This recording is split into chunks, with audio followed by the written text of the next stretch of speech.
Bom, olá pessoal, voltando aqui então à segunda parte aí da nossa videoaula de crescimento de funções, né? Bom, agora eu irei falar sobre a notação assintótica. Deixa eu só ampliar a tela aqui, colocar aqui meu vídeo mais para baixo para poder não atrapalhar aqui.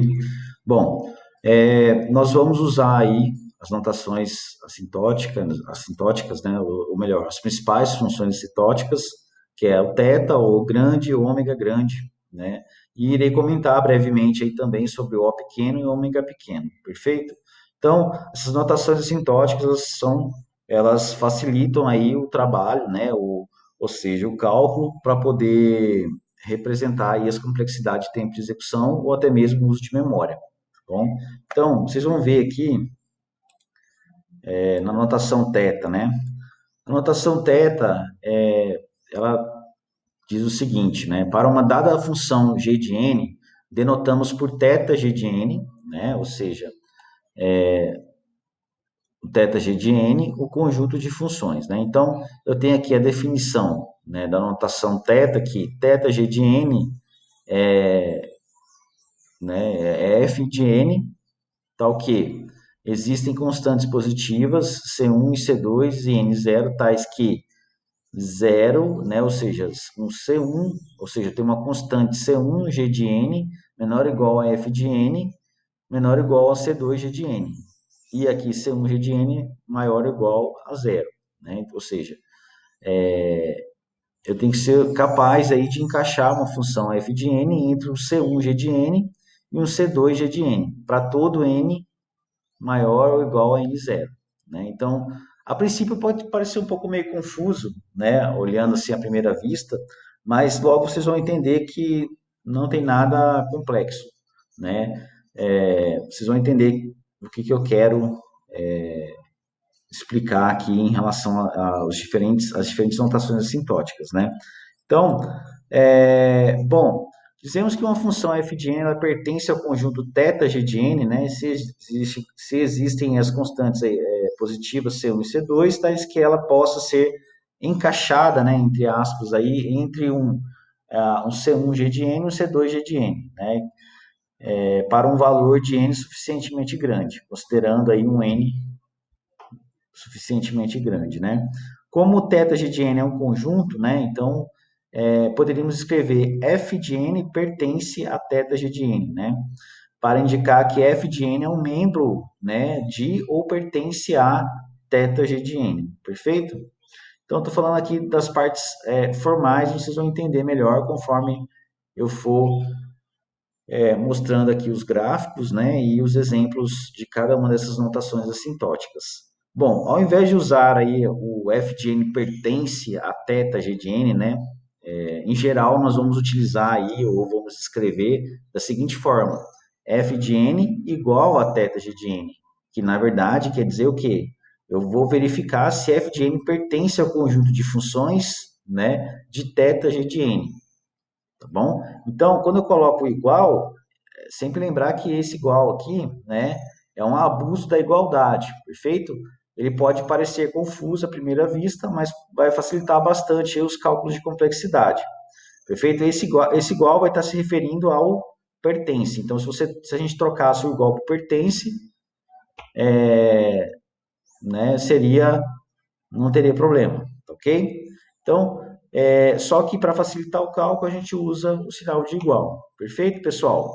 Então, e é mais convencional, né, utilizar o igual ao invés do sinal de pertence. Tá bom? Então, aqui nós vamos ver o seguinte. Esse é o exemplo gráfico, né, da notação θ. Então, repare que f de n, né, ela diminui aqui, ó, né? Então, ou seja, abaixo de n0, ela é o quê? Menor que C1G de n e C2G de n, né? Aí, conforme vai aumentando aqui a entrada n, no eixo x, né? O tamanho da minha entrada, conforme ele vai aumentando, f de n, ele vai estar onde? Entre limitado superiormente por C2G de n, né? E limitado aí inferiormente por C1G de n, perfeito? Então, essa é a ideia aí notação assintótica θ, né? Ou um limite aí restrito, né? Ou seja, ele bem aproximado aí, né? Então, ou seja, eu vou estar a partir de n0, né? A minha f de n, eu consigo garantir que a minha f de n vai estar limitada superiormente para o C2G de n e inferiormente para o C1G de n, perfeito? Conforme o n suficientemente grande. Bom, dizemos que G de n é um limite assintoticamente restrito para f de n. Né? A definição de θg de n exige que todo membro f de n pertença a θg de n, né? E seja assintoticamente não negativo, isto é, que f de n seja não negativa sempre que n for suficientemente grande, né? Então, sempre vai estar preocupado aí com os valores positivos aí na hora de trabalhar com as notações assintóticas. Bom, uma função assintótica positiva é uma função positiva para todo n suficientemente grande. Perfeito? Por consequência, né, a própria função g de n ela deve ser assintoticamente também não negativa, né? Senão o conjunto θg de n ele vai ser um conjunto vazio. Perfeito? Por isso a gente considera toda função usada na notação θ, ela é assintoticamente não negativa. Né? Então, por isso que a gente consideramos aí que toda função usada dentro dessa notação, ela é positiva, né? Ou seja, não negativa. Essa premissa também vai valer aí para as notações assintóticas Big O, grande O ou grande ômega, perfeito? Dicas importantes aí para poder ajudar vocês aí a solucionar ou resolver a, os exercícios aí que eu vou passar para vocês, né? Então, sobre a parte de notações assintóticas, né? Então, aqui vai 4 dicas importantes aí, né? A primeira é escolher aí, quando for trabalhar com a notação θ, escolher um C1 ligeiramente menor ou igual ao coeficiente do termo de ordem mais alta. Pessoal, isso aqui não é uma regra, conseguem entender? Isso aqui não é para vocês usar como regra, né? Isso aqui são o quê? Sugestões que podem ajudá-los, tá bom? Então, não entenda isso aqui como uma regra. Isso aqui não é uma regra, perfeito? Então, escolher um C1 ligeiramente menor ou igual ao coeficiente do termo de ordem mais alta. A segunda dica, né, importante também, escolher um C2 ligeiramente maior ou igual ao coeficiente do termo de ordem mais alta. Né? Então, é possível também aí, dependendo da situação, ignorar o coeficiente do termo de ordem mais alta, já que ele só muda C1 e C2 por um fator constante igual ao coeficiente, né? Então, ou seja, eu posso ignorar aí também o coeficiente do termo de ordem mais alta, tá bom? Porque não vai fazer muita diferença, né? Ele vai ser, de uma certa forma, insignificante aí, significativo, perfeito? Então, mas também, pessoal, depende muito, né? Em relação a quando usar, e se for usar, tem que explicitar o que fez, perfeito? Não é simplesmente omitir, sumiu, desapareceu, tem que explicar, né? Se for usar esse tipo de técnica, né? Explicitar. Bom, ignorei o coeficiente do termo de ordem mais alta, perfeito, tá bom? Aí, porque assim, de um passo para o outro sumiu, não explicou o que fez de um passo para o outro, aí não tem como eu adivinhar, perfeito? Apenas anotar ali, né, que usou essa regra aqui, né?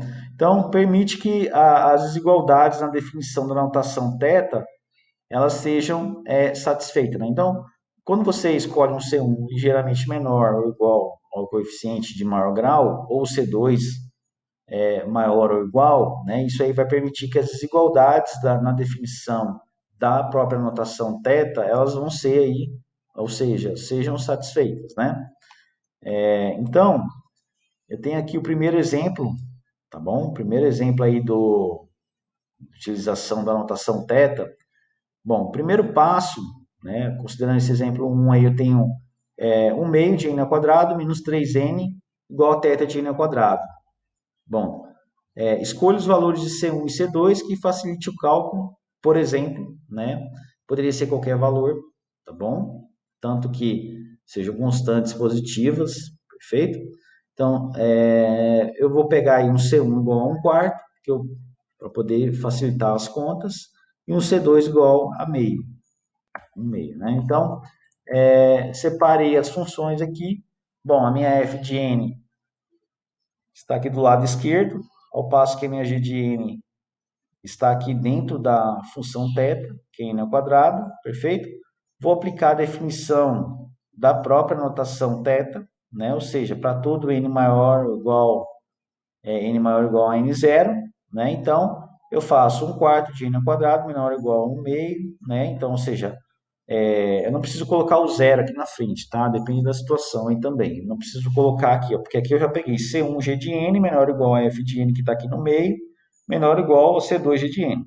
Eu escolhi essas constantes C1 e C2 e agora eu preciso encontrar aí um N0, tá bom? Então, essa é a ideia aí.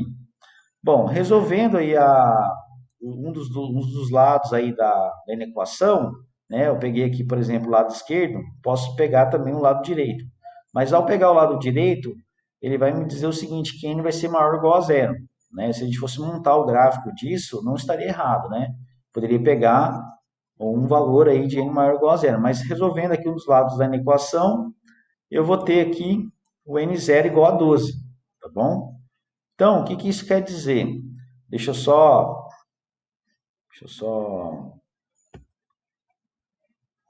sair daqui. Deixa eu voltar aqui. Só sair da preenchimento de tela. O que que acontece?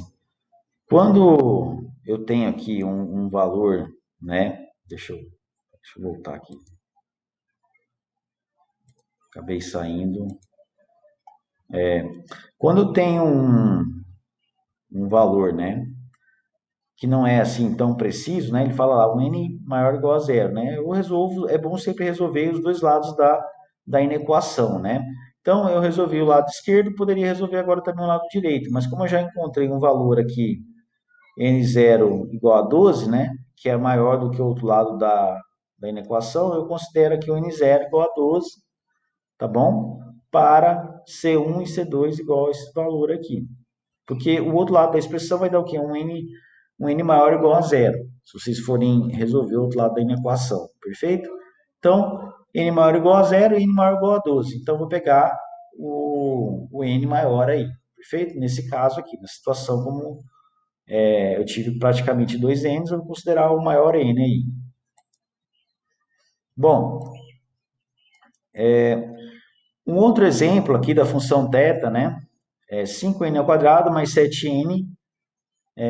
Então, ou seja, sempre lembrar aí, é sempre bom lembrar que eu estou verificando se essa função aqui do lado esquerdo, que é a minha f de n, ela pertence ao conjunto de funções limitadas superiormente, inferiormente por um n ao quadrado, né? Eu vou explicar também o que é limitado superiormente e inferiormente, porque a gente vai trabalhar com essas limitações também, né? Então, eu estou aqui no exemplo 2, só para poder voltar aqui rapidamente e mostrar aqui no gráfico, ó. Então, o f de n pertence a θg de n aqui. Então, ou seja, f de n para pertencer a θg de n tem que ser limitada superiormente por um C2g de n, superiormente, né? E inferiormente por um C1g de n, perfeito? Então, voltando lá no exemplo 2, que eu já fiz o exemplo 1, isolando a constante c dos dois lados da inequação, né, eu consigo aqui chegar a esses valores aqui, né? Então, ou seja, eu estou isolando aqui o C1 do lado esquerdo e o C2 do lado direito, né? Repare que é C1G de N menor ou igual a F de N, e aqui F de N menor ou igual a C2G de N, perfeito? Então, eu apliquei, só que eu desmembrei em duas partes aí a definição da notação θ, perfeito? Resolvi um lado e resolvi o outro lado. Só que o que acontece? Aqui, né, a gente vai perceber que esse exemplo ele é verdadeiro para n0 igual a 1 e C1 igual a 5 e C2 igual a 12. Por quê? O que acontece? Vocês vão perceber aqui, deixa eu voltar aqui. Bom, no cálculo de C1, a gente considera-se que n0, né, tendendo ao infinito, fazendo 7 sobre n assumir o menor valor possível. Por quê? Com isso, eu consigo aí, né, pegar aí o menor valor, né? Já no cálculo de C2, considera-se n0 igual a 1 para que 7 sobre n assuma o maior valor possível, né? Então, se eu aumentar muito o denominador, deixa eu voltar aqui no exemplo 2, se eu aumentar muito o denominador aqui, ó, 7 sobre alguma coisa muito grande, né? Que no caso 7 sobre infinito vai ser uma coisa extremamente pequena, né? Um número dividido por por um outro número muito grande vai ser algo insignificante. Então, eu quero pegar aqui o que? O menor valor. Tá vendo que aqui, ó, C1 menor ou igual, então, ou seja, eu quero pegar sempre o menor valor. E aqui eu quero pegar o quê? Sempre o maior valor. Então, para eu poder pegar o maior valor, eu tenho que dividir 7 por 1, porque 7 por 2 já vai dar o quê? 3,5, tá bom? 7 por 1 é 7, então 7 é maior que 3,5, né? Então, se eu fosse dividir por qualquer outro n aqui, esse número ia ser o quê? Um número menor ainda, tá bom? Então, aqui eu somei 5 com 7, porque eu quero pegar o maior valor, e aqui eu quero pegar o quê? O menor valor possível. Perfeito? Conseguem entender o meu raciocínio? Então, dessa forma, a gente chega nessa conclusão, né? Então, que eu tenho aqui N0 igual a 1, C1 igual a 5 e C2 igual a 12. Perfeito? Bom, vamos fazer a análise aqui do próximo exemplo. Nesse próximo exemplo aqui, eu tenho aí 6n ao cubo mais 5n ao quadrado, é diferente de teta n ao quadrado, né? Então, aí, isolando a constante c dos dois lados da equação, né, eu apliquei a definição do teta e desmembrei, né, ou seja, quebrei em duas partes, tá bom? Então, eu tenho C1g de n menor ou igual a f de n, que é o que está aqui do lado esquerdo, agora passei para o lado direito, e f de n tem que ser o que? Menor ou igual a um C2g de n, perfeito? Isolo aqui as constantes, tá bom? Então, para n igual a 1, C1 pode até valer 11. Consegue entender, pessoal?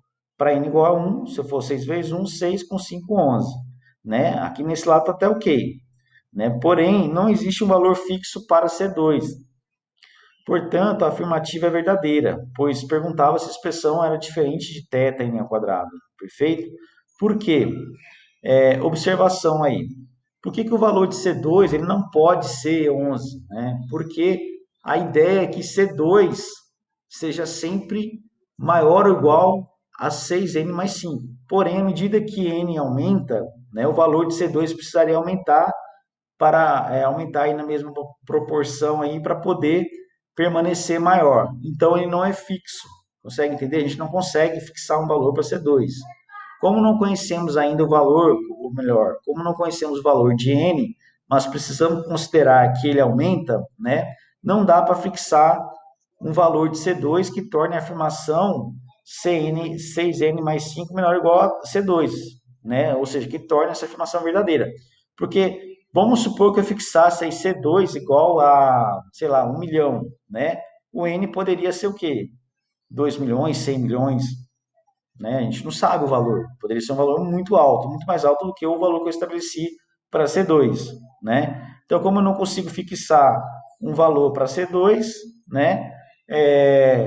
Que seja tão grande quanto o n, porque a gente tem que considerar que o n ele é uma variável que vai poder assumir n valores e pode assumir um valor muito mais alto do que o valor que eu estabeleci para C2, né? Então, essa é a ideia aí, perfeito?